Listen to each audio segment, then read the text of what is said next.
하나님의 말씀 사도행전 5장 12절에서 16절 말씀입니다. 사도들의 손을 통하여 민간의 표적과 기사가 많이 일어나되 믿는 사람이 다 마음을 같이하여 솔로몬 행각에 모이고 그 나머지는 감히 그들과 상종하는 사람이 없으나 백성이 칭송하더라. 믿고 죽기로 나아오는 자가 더 많으니 남녀의 큰 무리더라. 심지어 병든 사람을 메고 거리에다가 침대와 요 위에 누이고 베드로가 지날 때에 혹 그의 그림자라도 누구에게 덮일까 바라고 예루살렘 부근에 수많은 사람들도 모여 병든 사람과 더러운 귀신에게 괴로움을 받는 사람을 데리고 와서 다 나음을 얻으니라. 아멘. 오늘 말씀을 통해서 두려움과 끌림이 있는 교회라는 제목으로 나누겠습니다. 자, 오늘 여러분 하나님을 기대하십니까? 네. 자, 오늘도 하나님께서 여러분의 인생 가운데 큰 일을 행하시길 다시 한번 바랍니다. 아멘. 자, 여러분 오늘 본문 말씀을 통해서 다시 한번 두려움과 끌림이 있는 교회, 어떤 교회인지 살펴봤으면 좋겠어요. 오늘 본문 말씀을 보면 교회라면, 신자라면 누구나 다 부러워할 만한 정말 그러한 본문이에요. 사도들로 인해서 기사와 표적이 많이 일어났어요. 병든 자들이 나섰어요. 귀신 들린 자들이 내쫓겨 나갔어요. 그런 가정들을 보면서 정말 수많은 사람들이 교회로 이제 공동체로 오기 시작했습니다. 특별히 베드로 사도를 하나님께서 특별히 사용하셨는데 베드로 사도에 의해서 많은 사람들이 치유를 받았어요. 그러니까 수많은 사람들이 몰려들었겠죠. 많은 사람들이 몰려들자 그 베드로에게 가까이 갈 수가 없으니까 어떻게 했다고요? 병든 사람들의 요나 침상채 가져와서 혹시 지나가는 길에 그림자라도 덮일까 해서 그렇게 갖다 놨다는 거예요. 어떻게 보면 굉장히 미신적이죠. 그런데 성경은 이것을 미신적인 것으로 보지 않고 강한 믿음으로 보는 거예요. 실제로 그림자가 덮여서 나섰을까 안 나섰을까요? 나선 일이 있었겠죠. 그러니까 강력한 성령의 역사가 일어난 거예요. 그러니까 베드로가 지나가는데 그 그림자만 덮여도 나서버리는 거죠. 얼마나 놀랍겠어요. 병들어 본 사람은 알죠. 이게 얼마나 절실한 건지. 병들어서 평생 골골하면서 살아보세요. 그 병에서 자유한다는 거는 놀라운 일이에요. 그러니까 그런 기적들이, 그런 역사들이 일어났어요. 13절에 보니까 뭐라고 얘기합니까? 그런 기적들을 보면서 그 나머지는 감히 그들과 상종하는 사람이 없으나 백성은 뭐라고요? 칭송하더라. 상종하다는 콜라오, 그러니까 교제하다, 관계하다 이런 거예요. 그러니까 여기 보니까 뭐라고 얘기하냐면 감이라는 단어를 써요. 감이. 이 감이라는 단어를 왜 썼을까요? 그 말은 뭐냐면 이러한 기적과 역사가 일어나는 걸 보면서 여기 감이라는 건 뭐냐면 그들에게 경외함, 어떤 신적인 경외함을 느꼈던 거예요. 그러니까 백성들이 그것을 보면서 그 공동체 안에 막 병이 났고 귀신이 떠나가고 이런 것들을 눈으로 보면서 어떤 느낌을 받았어요? 두려움 감정이 든 거예요. 엄청난 두려움이 막. 그와 동시에 반면에 어떤 감정이 들었다고요? 여기 감이라는 단어를 쓰면서 뭐라고 얘기합니까? 14절에 보니까 이런 얘기를 해요. 14절에 믿고 죽게로 나오는 자가 더 많으니 남녀의 큰 무리더라. 이 말이 뭐예요? 두려움과 동시에 많은 사람들이 나도 저 무리에 속했으면 좋겠다. 저런 특별한 은혜 가운데 나도 잠겼으면 좋겠다라는 그러한 감정들이, 끌림이 동시에 일어났다. 오늘 말씀의 제목이 뭐라고요? 두려움과 끌림. 교회가 가지는 특성 중에 하나가 뭐라고요? 두려움과 끌림이에요. 하나님의 자녀가 잃어버리지 말아야 될 것 중에 하나가 뭐냐면 이 두려움과 끌림입니다. 영적인 두려움. 또 하나는 어트랙션이라고 그러잖아요. 끌림이 있어야 되는 거예요. 내 안에, 나의 삶 가운데 이런 것이 있는가. 영적인 카리스마가 강력하게 임하자 외부에 있던 사람들이 그런 신적 경외함을 느끼는 거예요. 속된 사람들이, 속되게 살아가던 사람들이 뭔가 이 감히 범접하지 못할 두려움이 그 안에 있다는 것을 느끼는 거예요. 그러면서 한편 뭐라고요? 나도 저 은혜의 공동체 가운데 속했으면 좋겠다. 그러니까 수많은 사람들이 더한 거예요. 뒤에 가보니까 뭐라고요? 예루살렘뿐만 아니라 인근 마을에서 모여들기 시작해요. 수많은 사람들이, 남녀의 무리들이. 그러니까 이러한 놀라운 일들이 초대교회 공동체에 일어났고, 또 이러한 모습들이 사실은 어때요? 하나님의 백성들이 가질 수 있는 특성이라는 거예요. 그런데 실제로 제가 질문하고 싶은 건 뭐냐면, 우리의 삶 가운데 이런 것이 있냐는 거죠. 한국 교회 가운데, 우리 교회 가운데, 더 나아가서 나의 삶 가운데, 여러분의 삶 가운데 실제로 이런 두려움과 이런 끌림이 있느냐, 그것에 대한 질문을 하고 싶은 겁니다. 초대교회 때 일어났던 이런 강력한 성령의 역사가 왜 그러면 오늘날 우리 교회 가운데는 일어나지 않는 것인가? 그 원인을 한번 생각해 보자는 거죠. 왜 그럴까요, 여러분? 그때 상황과 지금의 상황이 달라서 그럴까요? 그때 상황이 더 급박하고 지금은 아닌가요? 저는 그렇게 생각하지 않습니다. 동의할 수 없습니다. 왜냐하면 그때 초대교회 때 예수님의 십자가와 부활을 직면하고 난 다음에 급박하게 돌아가는 초대교회 때 일어나는 특별한 상황 속에 일어나는 성령의 역사였을까요? 그때와 지금은 오히려 여러분 더 심각한 시대죠. 예수님의 재림을 앞두고, 시간으로 말하면 분초를 다투는 거예요. 예수님의 재림을 앞두고 말하자면 새벽 미명의 가장 어두운 시기, 동이 막 트기 전에 그러한 시기예요. 이 시대는요, 어둠이 짙어서 어둠이 덮여있는 것 같은 그런 시대를 살아가고 있어요. 여러분, 지금 이 시대에 예수님 믿는 게 더 어렵죠? 싶습니까? 오히려 더 어려워요. 사람들은 세속화되어 있고 성공주의, 물질주의, 세상의 가치관들이 판을 칩니다.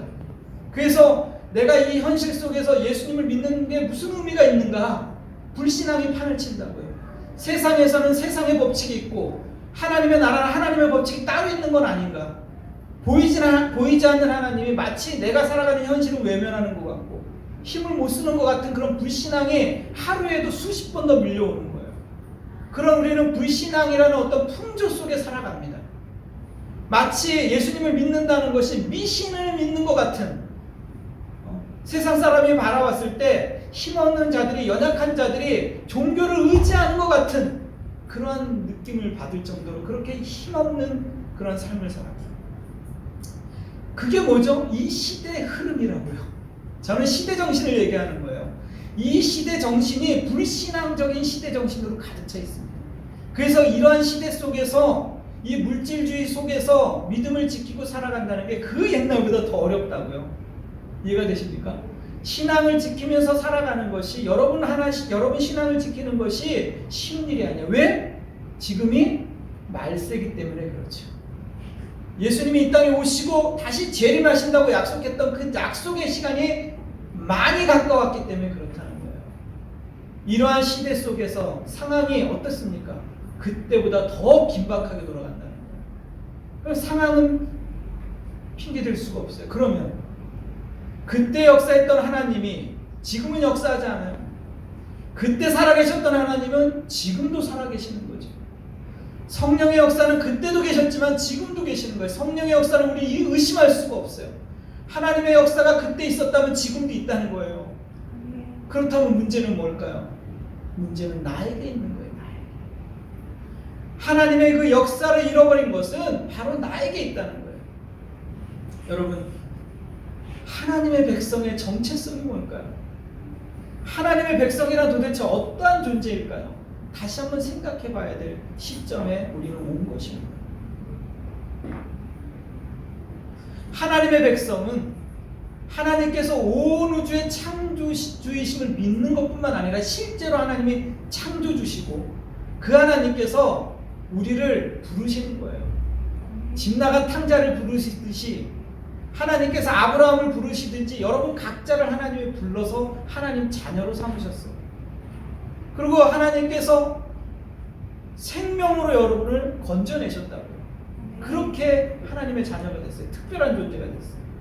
하나님의 특별한 존재가 된 것은 너는 내 소유다. 하나님이 지키고 보호하시고 하나님이 인도하시겠다는 약속이 있는 거예요. 믿습니까? 아멘. 이게 하나님의 백성이라고.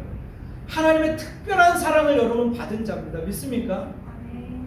그래서 고센 땅에 그 얘기가 나오는 거예요. 이스라엘 백성이 출애굽할 때 이집트에 10가지 재앙이 내려요. 그런데 하나님의 백성 이스라엘에게는 어떻게 합니까? 특별한 돌보심이 있었던 거예요. 한번 보시기 바랍니다. 출애굽기 8장 말씀. 내가 만일 내 백성을 보내지 아니하면 바로에게 얘기하는 거죠. 내가 너와 내 신하와 내 백성과 내 집들의 파리떼를 보내리니 애굽 사람이 집집에 파리떼가 가득할 것이며 그들이 사는 땅에도 그러하리라. 그날에 나는 내 백성이 거주하는 고센 땅을 구별하여 그곳에는 파리가 없게 하리니 이렇게 얘기합니다. 이로 말미암아 이 땅에서 내가 여호와인 줄을 내가 알게 될 것이다. 여러분, 기적은요, 기적 자체의 목적이 있지 않아요. 기적 자체에 우리는 목적이 있다고 생각을 해요. 여러분, 내가 병이 났었으면, 놀라운 기적을 내가 봤으면 기적 자체만 말한다고요. 근데 하나님께서는 기적 자체로만 목적 삼지 않고 기적이 향하는 방향이 있는 거예요. 여기 뭐라고 얘기합니까? 이로 말미암아라는 단어를 쓰는 거예요. 기적을 통해서 이로 말미암아 뭐 했다고요? 내가 여호와인 줄을 모든 사람이 알게 되리라. 하나님이 드러나는 거예요. 하나님이 어떤 분이신지, 창조주시며 능력자시며 역사를 주관하신다는 것을 온 세상 가운데 알리시는 거예요. 여러분에게 기적이 일어난다면 그 기적은 뭐라고요? 하나님의 살아계심을 경험하는 거라고. 아, 내 인생에 하나님이 창조주셨구나 라는 걸 경험하는 거예요. 저는 내 인생에 제 인생의 기적들을 많이 봤어요. 여러분도 마찬가지 아니에요? 여러분이 하나님의 기적으로 이 자리에 앉아 있다는 것, 가장 큰 기적은 그거 아니에요? 나 같은 자가, 벌레만도 못한 자가, 벌레를, 나 같은 자를 밟아서 죽인들 할 말이 없잖아요. 그런 나를 여기 앉혀놓은 거예요. 그거보다 더 큰 기적이 있어요? 이거는 하나님의 백성에게 임하는 놀라운 특권이라고요. 여러분, 기도하시기 바랍니다. 아주 사소한 것도 기도하세요. 하나님은 응답하십니다. 아멘. 이거는 그냥 여러분 듣기 좋으라고 하는 얘기 아니에요. 저는 지금도 이 세상에서 지금 제가 살아가는 것들을 캄캄히 내면 세계를 들여다보고 지금 내 인생을 돌아보면 하나님의 은혜 없이 살아간 날이 한순간도 없었고요. 지금도 하나님의 기적으로 살고 있어요. 정말 놀라워요. 어떻게 하나님이 이렇게 매 순간마다 예배하시는지 몰라요. 저는 제가 지금 살아가는 이 청도 땅 어떤 느낌이 드냐면 저는 어떤 청도라는 섬에 온 것 같아요. 친구도 없어요. 만날 사람도 없어요. 설장로님이 부러워요.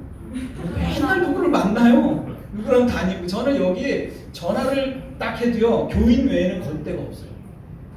우희정 집사님한테 전화하고, 누가 여기 계신 분한테 전화할 데가 없어요. 전화해도 뭐 별말이 없어요. 잘 지내죠? 할렐루야? 아멘? 끝이에요. 저는 원래 굉장히 관계 중심적인 사람이에요. 옛날 학교 다닐 때 학교에서 전철에서 내려서 학교로 올라가는 언덕이 있었거든요. 엄청나게 언덕이 있어요. 근데 갈 때 거기서부터 내려서 학교 교실에까지 들어갈 때까지 정말 얼마나 많은 선후배와 인사를 하는지 수백 명과 인사를 하고 다녔어요. 저를 모르는 학생들이 없었어요, 학교에. 네? 총학에도 있었고요. 열심히 살았어요, 정말로. 과대표도 했고요. 2년을 했어요, 과대표를. 근데 여러분, 다 소용없어요. 하나님은 어느 날 아이슬란드를 보내니까 거기서 고립돼서 무슨 생각이 드냐면 하나님이 너의 내면을 돌아봐라, 너의 삶을 돌아봐라 이러시는 것 같아요. 여러분,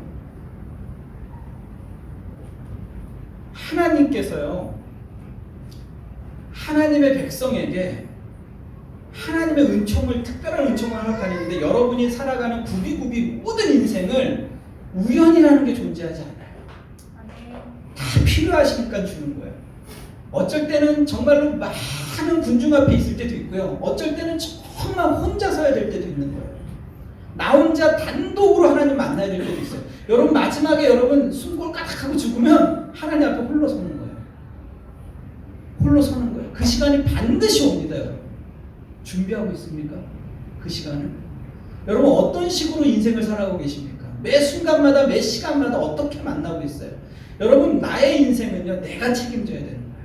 누가 대신 책임져 주지 않아요. 내가 한 일, 내가 한 말은 내가 다 책임져야 되는 거예요. 여러분 하나님의 눈동자 앞에서 우리는 살아갑니다. 그걸 기억하셔야 돼요. 여기 보니까 하나님이 고센 땅에만 특별하게 뭐라고요? 파리떼가 없게 해요. 그 파리떼가 온 애굽 땅을 뒤끄는데 그게 여러분에게 임한 하나님의 특권이라니까요. 그러니까 하나님은 하나님의 자녀를 편애한다 안 한다? 조건사님 엄청 편애한다고요. 조건사님을 하나님이 편애하는 걸 알겠어요? 한다니까요. 하나님이 하나님의 백성과 하나님 백성 아닌 자를 구별합니까 안 합니까? 한다고요 여러분. 하나님은 엄청나게 편애를 하신다고요. 하나님의 백성, 하나님의 자녀들을 하나님이 정말로 특별하게 사랑하세요. 그거를 저는 느끼고 있어요. 하나님의 자녀이기 때문에 하나님이 나를 정말 사랑하세요. 누가 뭐래도 저는 그걸 믿어요. 누가 뭐라 그래도 누가 뭐라고 판단을 해요. 여러분을 그렇게 사랑하시는 걸 믿습니까? 고센 땅이라니까요. 그렇게 그래서 하나님의 백성들이 이집트에서 출애굽한 다음에 어떻게 해요? 하나님 홍해를 갈라서 마른 땅처럼 건너가게 하세요. 그리고 어떻게 합니까? 하나님 그들에게 반석에서 물을 내셔요. 사막을 지나갈 때 물 한 방울 없는 그 사막을 반석을 쳐서 물을 내시는 거예요. 그리고 하나님께서 그에게 낮에는 구름 기둥으로 해를 가려주는 거예요. 사막에서. 그리고 밤에는 불 기둥으로 추위를 막아주세요. 놀랍죠? 그들이 굶주릴까봐 하늘에서 메추라기와 만나를 비처럼 내려주세요. 이게 누구에게 있는 거라고요? 하나님의 자녀에게 허락된 거예요. 여러분의 인생 가운데 하나님께서 동일하게 그 역사가 있어요. 그런 역사가 여러분에게 있어요. 특별한 은혜. 그게 하나님의 자녀라고요. 하나님께서 아브라함을 부르신 다음에 뭐라고 했다고요? 너는 복이 되어라. 너가 가는 곳마다 내가 너에게 복을 주겠다. 너를 만나는 사람은 너로 인해서 복을 받을 것이다. 이게 아브라함에게 하신 약속이에요. 하나님의 자녀에게 하신 약속이에요. 아브라함이 가는 곳마다 아브라함 때문에 그 지역이 복을 받는 거예요. 여러분 우리 대한민국이 삼성이 대한민국을 먹여 살립니까? LG와 현대가 먹여 살려요? SK가? 저는 그렇게 생각하지 않아요. 하나님의 자녀가 있기 때문에 삼성이 먹고 사는 거예요. 반대로 아시겠습니까? 동의를 안 하십니까? 하나님이 자녀가 있어서 SK가 살아가는 거예요. 여러분 우리나라가 해방 이후에 정말로 가난했어요. 아프리카보다 더 못 살았다고요. 굶어 죽는 사람이 넘쳐났고 고아가 넘쳐났다고요. 전쟁 해방 이후에 얼마나 가난했어요 여러분. 일자리도 없고 먹을 것이 없었다고요. 그렇게 가난해, 찢어지게 가난했다고요. 찢어지게. 그랬던 나라가 불과 몇십 년 만에 어떻게 했다고요? 세계 경제 9위까지 올라갔다고요. 선진국의 반열에 들어섰다고요. 이게 하나님의 백성이 있기 때문에 하나님이 주신 축복이라고 믿습니까? 우리는 그걸 잘 놓쳐요. 믿는 자만 알 거라고요. 하나님의 자녀들을 향한 하나님의 특별한 사랑을 여러분 놓치면 안 돼요. 왜 그럼 하나님이 그렇게 축복하셨는가? 여러분 양화대교를 지나가다 보면 그 왼쪽에 양화진이라는 묘지가 있어요. 거기를 가보면 언덕에 있는데 여러분 거기 한번 꼭 가보세요. 한국 가면 거기 가면은 무덤들이 쭉 있는데 그 무덤들이 선교사들의 무덤이에요. 거기 보면 3살, 2살, 4살 이런 아이들의 무덤이 쫙 있어요. 거기 비석이 있고 글이 있어요. 말씀이 적혀있고. 근데 보면 읽어보면요 여러분 눈시울이 뜨거워져요. 그 선교사들이요 3개월씩 배를 타고 한국에 오는 거예요. 조선이라는 나라 들어보지도 못한 나라를, 이름도 없는 나라, 가난한 나라를 여러분 비행기도 아니고 배 타고 3개월씩 오는 거예요. 바다를 지나서 태풍을 뚫고 오는 거예요. 그렇게 와가지고 어떻게 해요? 아이들이 풍토병 때문에 죽는 거예요. 자식들이. 그 자식을 땅에 묻으면서 이 땅에서 눈물을 뿌리고 선교했던 그 선교사들이 있었어요. 그들이 순교의 피를 흘려요. 우리나라처럼 많이 순교의 피가 뿌려진 땅이 있어요. 조선 말기에 얼마나 많은 그리스도인들이 죽었어요. 얼마나 많은 선교사들이 이 땅에 피를 뿌렸냐고요. 그래서 일궈낸 축복이 바로 오늘날 교회라고요. 오늘날 하나님께서 이 땅을 축복한 이유가 뭐 때문에 있겠어요, 여러분? 우리는 다 잊어버렸다고요. 부와 물질로 인해서, 경제로 인해서 우리가 다 놓치고 있는 거죠. 여러분, 하나님께서 하나님의 특별한 자녀들에게 말씀하는 게 있어요. 이사야 44장 6절에 보면 이렇게 얘기합니다. 이스라엘 왕인 여호와 이스라엘 구원자인 만군의 여호와가 이같이 말하노라. 나는 처음이요 나는 마지막이라. 나 외에 다른 신이 없느니라. 내가 영원한 백성을 세운 이유로 나처럼 외치며 알리며 나에게 설명할 자가 누구냐. 있거든 될 일과 장차의 일을 그들에게 알릴지어다. 하나님께서 뭐라고 얘기합니까? 나는 여호와다. 나는 만군의 여호와 이스라엘의 구원자다. 뭘 얘기합니까? 처음과 마지막이다. 이거는 하나님이 권위자고 통치자고 창조주라고 얘기하고 있는 거예요. 그러면서 뭐라고 얘기합니까? 그 백성들에게 나처럼 외치며 나처럼 알리며 나처럼 설명하며 이렇게 한 자가 있느냐. 하나님이 지금도 하나님의 자녀들에게 아버지가 어머니의 그 심정을 가지고 지금도 외치고 있다고요. 설교가 뭐라고요? 설명하는 거예요. 설교가. 여러분을 설득하는 게 설교라고요. 여러분 설득이 지금 당하고 있어요? 아멘? 하나님이 지금도 여러분에게 외치고 있다고. 내가 너를 사막을 지날 때 구름으로 해를 가렸다. 내가 불기둥으로 너희의 추위를 막아줬다. 너의 발이 너의 손이 부르트지 않겠다. 지금도 외치고 있다고요. 내가 너의 아버지다. 하나님이 창조주시라는 걸 여러분 믿습니까? 하나님은요 지금도 그의 자녀들에게 그렇게 말하고 계시는 분이에요.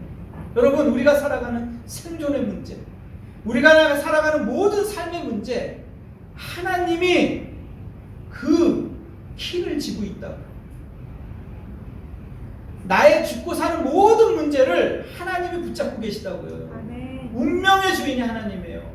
여러분 오늘 하나님께서 여러분 숨통 틀어 막으면 오늘 자다가 죽어요. 내일 해를 못 본다고요.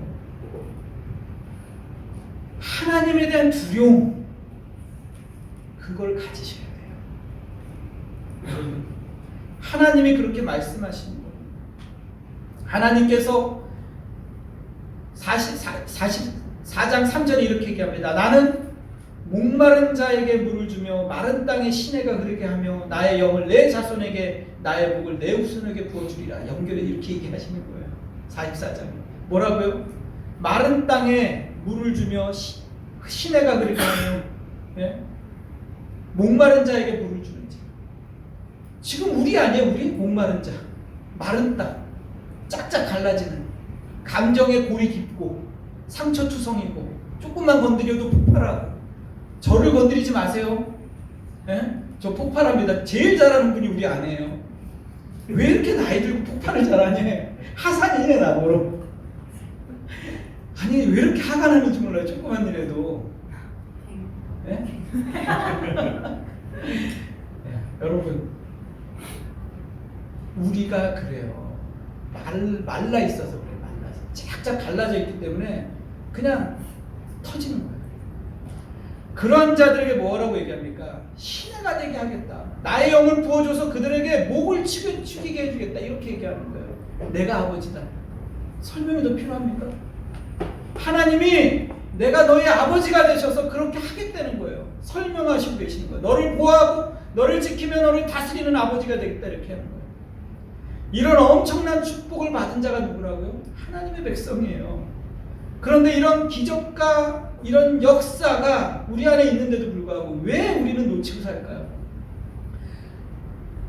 이런 초대교회가 받은 이 사도들과 베드로가 행했던 그 기적은요, 우리가 받은 기적에 비하면 아무것도 아니라고. 사실은요 여러분이 지금 깨닫지를 못하고 있어 그렇지, 내가 하나님의 자녀가 된 이 놀라운 기적은요, 초대교회 때 병이 낫고 귀신이 이런 기적이랑은 비교도 안 되는 거예요. 그쵸, 장로님? 이런 거예요. 마치 여러분 이런 거예요. 아들이 구슬치기 하겠다는 거. 옛날에 구슬치기 많이 했잖아요. 어렸을 때 많이 했거든요. 저도 여러분 모를 수 있는데, 구슬치기 하는데 구슬이 없는 거예요. 그래서 아빠 나 구슬이 없어. 그랬더니 아빠가 뭐라 그래요? 그래 내 눈깔 빼서 구슬치기 해라. 설장님 볼링을 하려고 그러는데 볼링공이 없는 거예요. 그랬더니 아빠가 뭐라 그래요? 내 머리통으로 해라. 이런 거라고요. 아시겠습니까? 말하자면 이런 거예요. 내가 너를 사랑한다. 어떤 사람이 그러는 거야. 얼마나 사랑하는데 물어봤더니 뭐라 그래? 손가락을 딱 자르는 거예요. 근데 손가락을 잘라가지고 주는 거예요. 이렇게 사랑해. 믿어지지가 않아. 그러니까 팔목을 딱 잘라서 주는 거예요. 발목을 잘라서 주는 거예요. 우리 권사님 상상을 좀 해보세요. 그러면 여러분 어떻게, 아니 나를 사랑하는데 손가락을 잘라줘? 야 얼마나 아프겠어요. 근데 그러면 내가 평생 야 대단하다, 너가 나를 그렇게 사랑했구나 생각하지 않겠어요? 네? 아니에요? 하나님 우리를 어떻게 사랑하시냐? 생명을 주셨다고. 생명. 아들의 생명을 주셨다고요. 그러니까 우리를 향한 사랑은요 엄청난 사랑이에요. 그 사랑으로 뭐라고요? 아들도 아끼지 않는 그분이 무엇을 더 아끼겠느냐, 그렇게 말씀하시는 분이에요. 나를 그 사랑으로 나를 불러내시고 새벽 날개 치며 내가 어디로 날아갈지라도 그곳에 계시는 거예요. 내가 지옥 끝에 갈지라도 뭐라고요?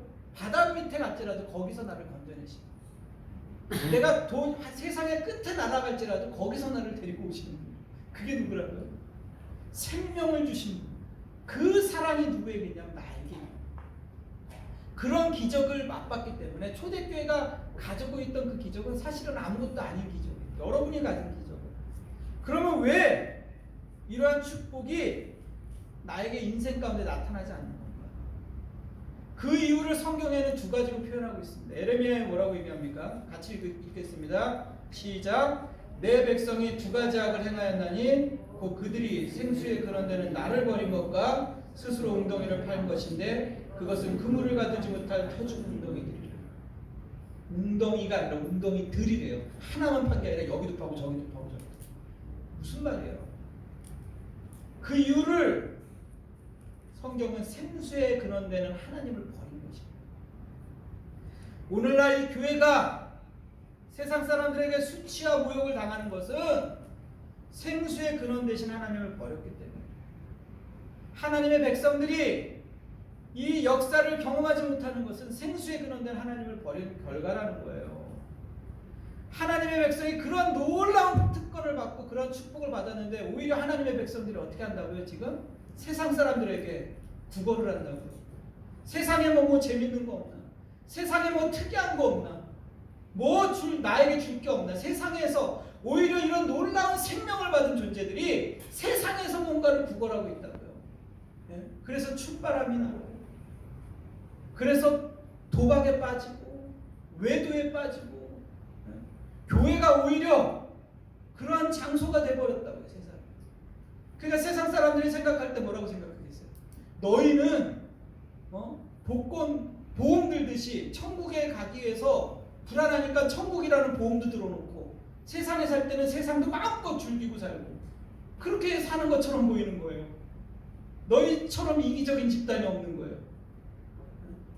세상 사람들이 봤을 때 그들에게 뭐가 있어야 되는데, 두려움이 있어야 되는데 두려움이 없어요. 영적 권위가 없는 거예요. 끌림이 없는 거예요. 매력이 없는 거예요.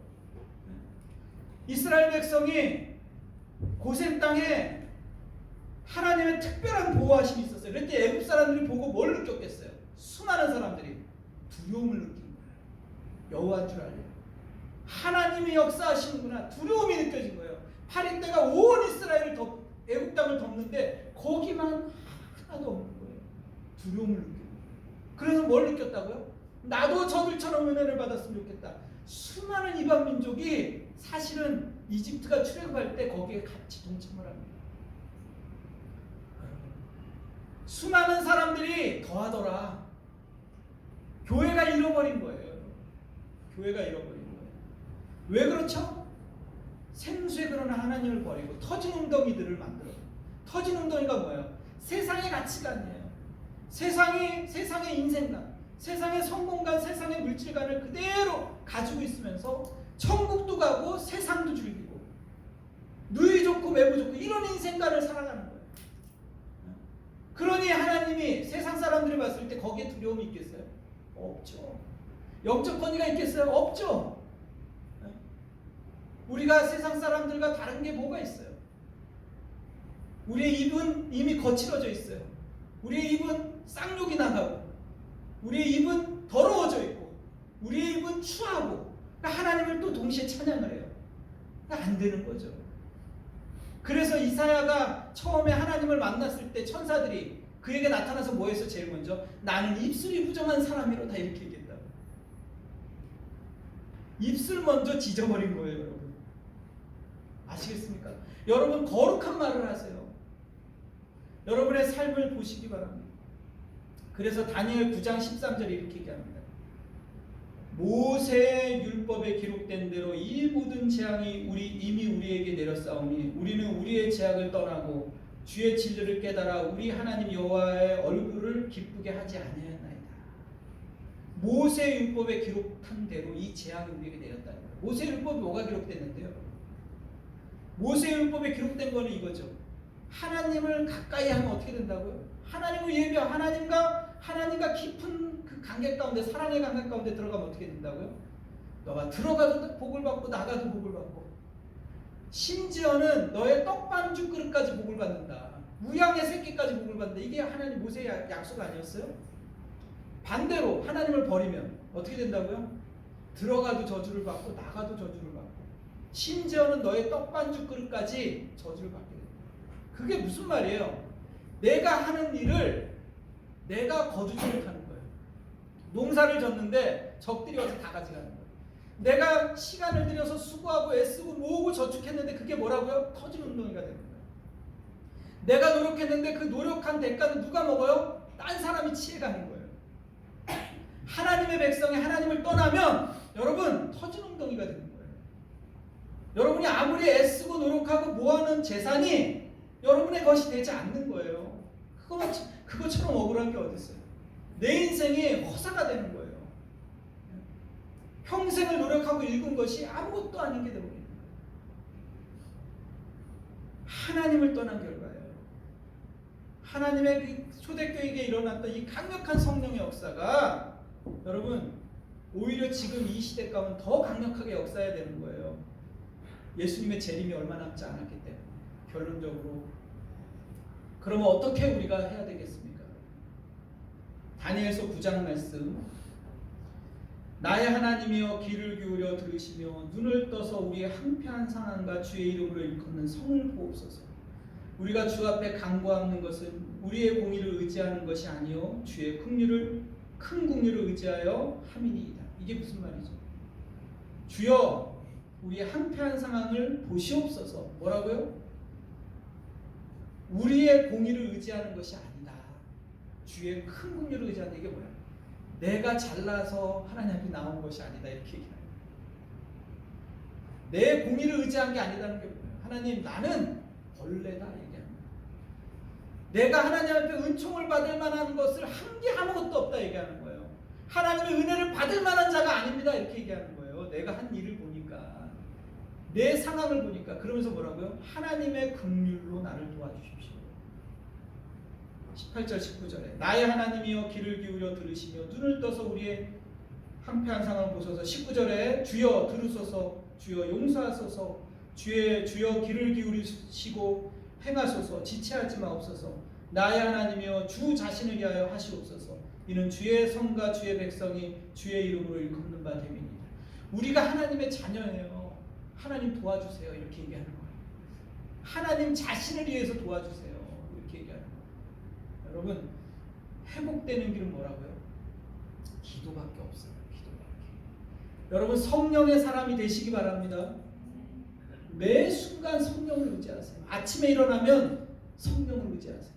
성령이 여러분을 깨우게 하세요. 성령이 일어나라 얘야. 일어나서 성령께 맡기시면서 기도하세요. 여러분 회사에서 일할 때, 직장에 나갔을 때 성령을 의지하세요. 성령님, 이 바이오를 어떻게 만나야 되나요? 이 사람들을 어떻게 만나야 되나요? 내가 이 사람들을 어떻게 돼요? 여러분 매사를 성령께 의지하세요. 성령께.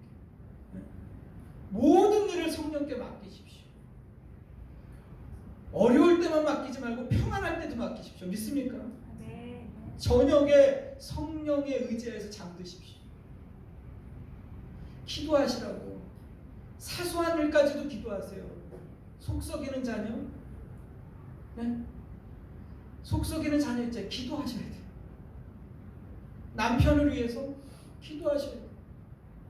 여러분 어렵고 힘든 일을 위해서 그 자녀를 붙잡고 금식하면서 기도해 보셨어요? 안 된다고 포기하고 세상적으로 해결해 보려고 하지 말고 하나님의 백성으로 기도하세요. 왜냐하면 하나님은 단순한 기도에 응답하세요. 여러분의 기도는요 100% 응답하십니다. 하나도 땅에 떨어지는 거예요. 우리가 기도하는 모든 기도는 하나님 들으세요. 믿습니까? 네. 여러분이 그렇게 하셔야 돼요. 어린아이처럼 모든 하나님 내 기도 들으신다. 여러분의 인생 모든 인생은 기도로 펼쳐지는 인생이에요. 앞으로 이런 살아갈 모든 미래도 뭐로 펼쳐진다고? 기도의 열매. 여러분이 신앙생활하는 모든 것이 다 기도입니다. 기도를 회복하시기 바랍니다. 그래서 내가 세상에 터진 웅덩이를 구하지 마시고 하나님의 영광을 위해서, 하나님을 영화롭게 하는 것, 오직 하나님의 영광을 위해 산다, 이 목표를 가지고 사세요.